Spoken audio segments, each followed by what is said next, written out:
Thank you for coming. I appreciate you being here. I wanted to start off, this was the first one, I'm going to be on a couple of things. Almost every time I tell somebody that I'm in charge of emergency preparedness, the question I get more than anything else is, well, I have a question for you. How much chlorine do I put in my water when I go to store my water? The simple answer is none. And I'll explain a little more as we go on why it's none and why we do that.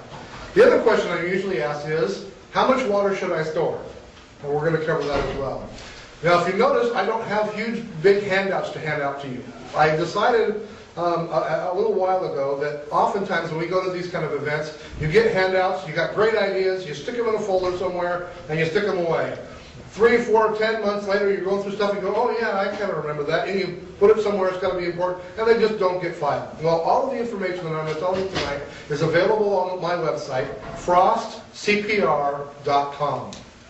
So if you go to frostcpr.com/learn, there's all kinds of videos and PDF files and Word files on all the things I'm going to talk to tonight. Tonight's topic is going to be about water storage, but that will also be there too. I will also provide the outline that I'm using for tonight's talk will also be on there as well, so that you can go in and download it yourself, print it out if you think it's important. Don't if you don't think it's important. That's up to you. So you get to use your paper, I don't have to use mine. So I'm cheap that way. The question of how much water do I store? Well, we're going to cover that is as individual as each one of us is. Where can I get water if water is not available coming through our pipes? What kind of places where can I find extra sources of water?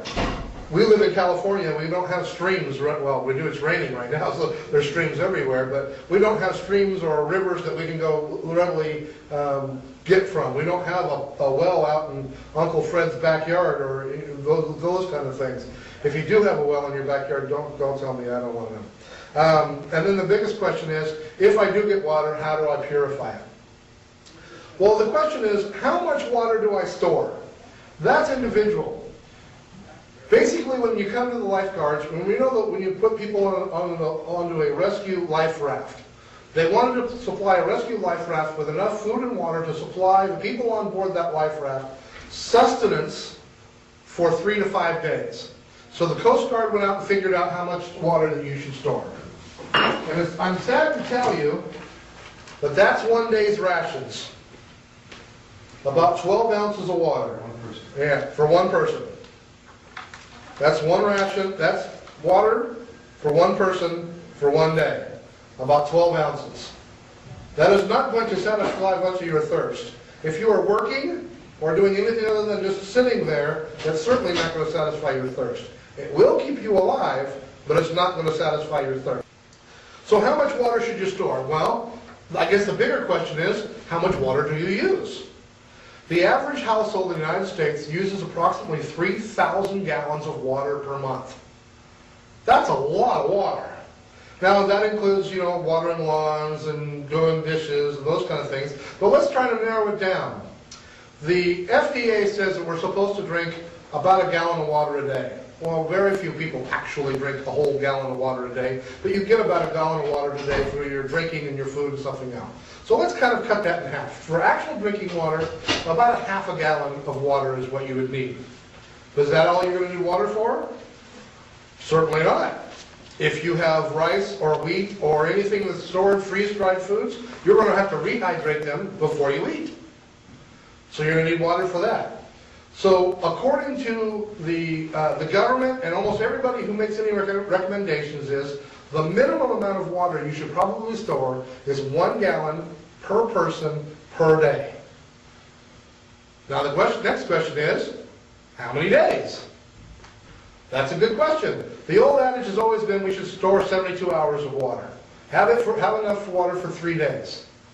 Any of those, you remember the little thing called Katrina or Rita, those kind of things? Did those people need more than 3 days? They certainly did. When I volunteered up in Los Angeles at the Northridge earthquake, there were residences there that did not have their water turned back on for 10 days. So the FEMA and other government agencies are now recommending you have at least 5 days of water stored. So that is 1 gallon per person per day for 5 days.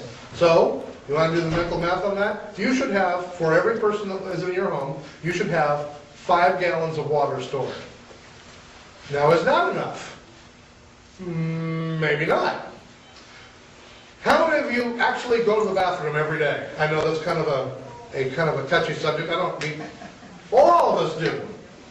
Unless, if you have a standard flow toilet in your house, not a low flow, it's a standard flow toilet, each flush uses 2.5 gallons.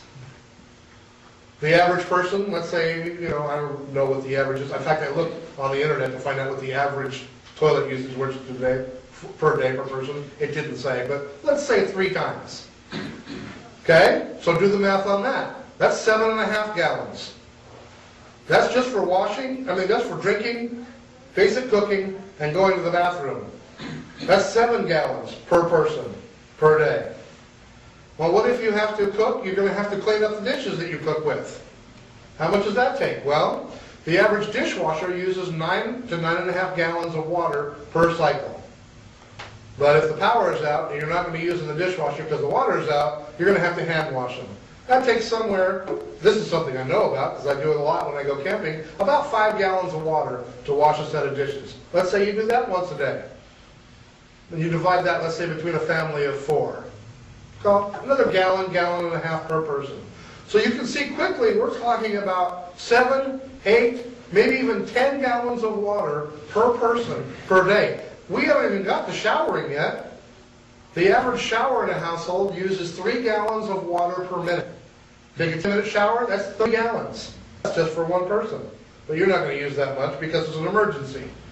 But you're going to use another gallon or so. So you can see quickly we're talking about 10, 15 gallons of water per person per day. That's a lot of water. How do you store that much water?